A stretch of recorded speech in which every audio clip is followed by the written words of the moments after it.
Au nom du Père, du Fils, du Saint-Esprit. Amen. Seigneur Jésus, tu connais mon inconstance et mon infidélité. Tu sais combien je suis faible. Alors je demande en ton nom que notre Père céleste envoie son Esprit pour que quotidiennement je puisse entreprendre la lecture du catéchisme de l'Église catholique et que mon cœur s'ouvre à la tradition enseignée par ton Église, ma mère. Que je puisse ajuster toutes mes actions et mes œuvres à son enseignement. Mon Jésus, avec confiance j'abandonne la constance et la fidélité de toute la démarche entre tes mains. Que Saint Michel Archange et mon ange gardien protègent et défendent chaque moment quotidien consacré à cette lecture. Maintenant, avec toi et par ta voix, disons: Notre Père, qui es aux cieux, que ton nom soit sanctifié, que ton règne vienne, que ta volonté soit faite sur la terre comme au ciel. Donne-nous aujourd'hui notre pain de ce jour. Pardonne-nous nos offenses comme nous pardonnons aussi à ceux qui nous ont offensés. Et ne nous laisse pas entrer en tentation, mais délivre-nous du mal. Amen. Ensemble, mon Jésus d'amour, saluons notre sainte maman, la Vierge Marie. Entre ses mains, je remets mon cœur, mon âme, ma volonté et ma vie, afin que par ses soins règne en moi la volonté du Père, et qu'en ses mains mes œuvres soient gardées, transformées, en parfaite offrande rayonnante de la lumière de Dieu, pour sa gloire, le salut des âmes et la consolation des âmes du purgatoire. Je te salue Marie, comblée de grâce. Le Seigneur est avec toi, tu es bénie entre toutes les femmes, et Jésus, ton enfant, est béni. Sainte Marie, Mère de Dieu, prie pour nous, pauvres pécheurs, maintenant et à l'heure de notre mort. Amen. Je te salue Marie, comblée de grâce, le Seigneur est avec toi. Tu es bénie entre toutes les femmes, et Jésus, le fruit de tes entrailles, est béni. Sainte Marie, Mère de Dieu, prie pour nous, pauvres pécheurs, maintenant et à l'heure de notre mort. Amen. Je te salue Marie, comblée de grâce, le Seigneur est avec toi, tu es bénie entre toutes les femmes, et Jésus, le fruit de tes entrailles, est béni. Sainte Marie, Mère de Dieu, prie pour nous pauvres pécheurs, maintenant et à l'heure de notre mort. Amen. Ô Saint-Esprit, par l'intercession du cœur immaculé de la Sainte Vierge Marie, et par le cœur chaste de Saint Joseph, donne-moi un cœur doux, humble, pur, miséricordieux et charitable. Rends-moi docile à tes célestes inspirations, et prompte à y répondre. Que mon cœur enflammé de ton amour soit en toutes ses œuvres dans la volonté du Père, œuvrant ainsi sous ton joug léger et joyeux. Père céleste, je fais ces demandes par les mérites, les œuvres et les souffrances de Jésus-Christ, ton Fils bien-aimé. En mon nom, au nom des âmes de ma famille, au nom des âmes de mes proches, au nom des âmes qui se sont recommandées à mes prières, au nom des âmes constituant ta Sainte Église, le pape, les cardinaux, les évêques, les prêtres, les religieux et religieuses, les laïcs, au nom des âmes qui ne te connaissent pas, des âmes des païens, des âmes des hérétiques, des âmes des apostats et des âmes froides. En tout temps, dans les siècles des siècles. Amen. Les mystères de l'enfance de Jésus. Numéro 527. La circoncision de Jésus, le 8e jour après sa naissance, est signe de son insertion dans la descendance d'Abraham, dans le peuple de l'Alliance, de sa soumission à la loi, et de sa députation au culte d'Israël auquel il participera pendant toute sa vie. Ce signe préfigure la circoncision du Christ, qui est le baptême. Numéro 528.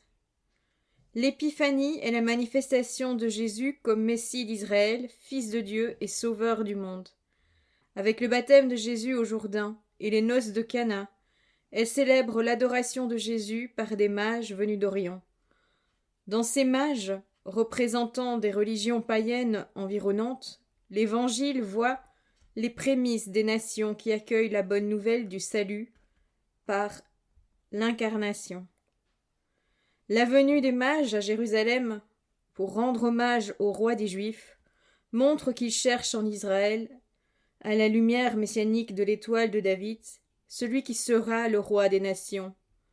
Leur venue signifie que les païens ne peuvent découvrir Jésus et l'adorer comme Fils de Dieu et Sauveur du monde qu'en se tournant vers les Juifs et en recevant d'eux leur promesse messianique telle qu'elle est contenue dans l'Ancien Testament.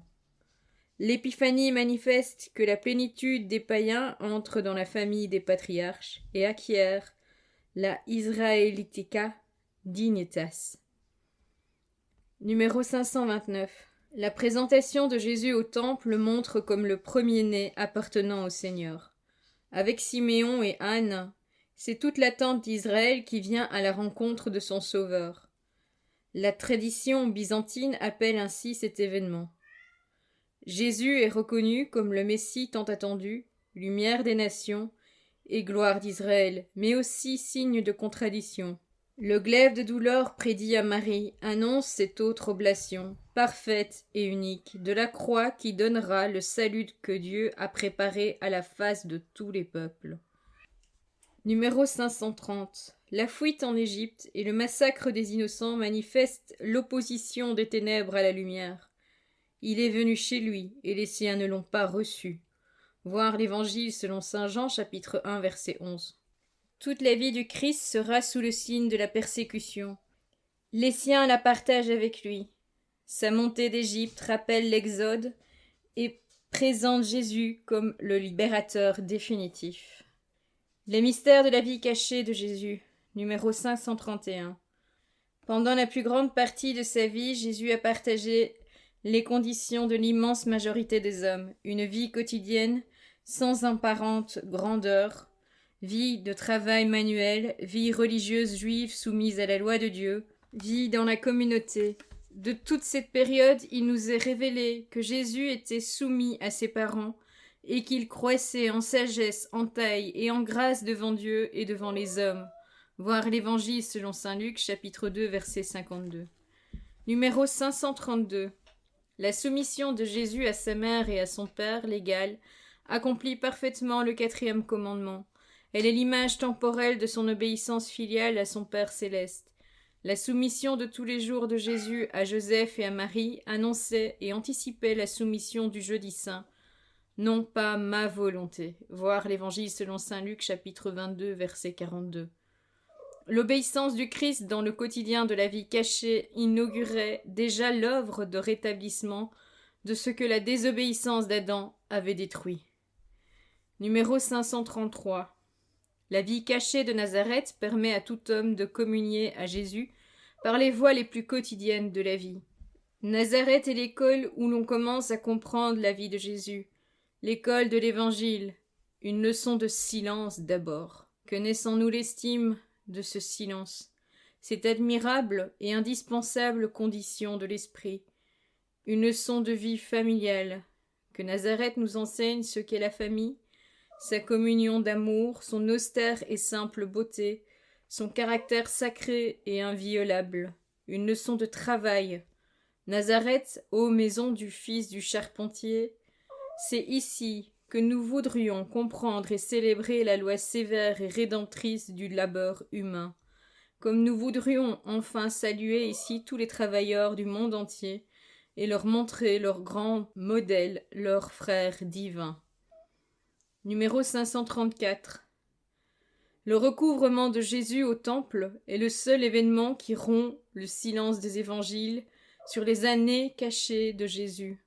Jésus y laisse entrevoir le mystère de sa consécration totale à une mission découlant de sa filiation divine. Ne saviez-vous pas que je me dois aux affaires de mon Père ? Marie et Joseph ne comprirent pas cette parole, mais ils l'accueillirent dans la foi. Et Marie gardait fidèlement tous ses souvenirs en son cœur, tout au long des années où Jésus restait enfoui dans le silence d'une vie ordinaire. Voilà, c'est tout pour aujourd'hui. Je vous souhaite à tous une bonne et sainte journée. Que le Seigneur nous bénisse tous et nous donne sa paix. Et que votre ange gardien veille bien sur vous. Au nom du Père, du Fils, du Saint-Esprit. Amen.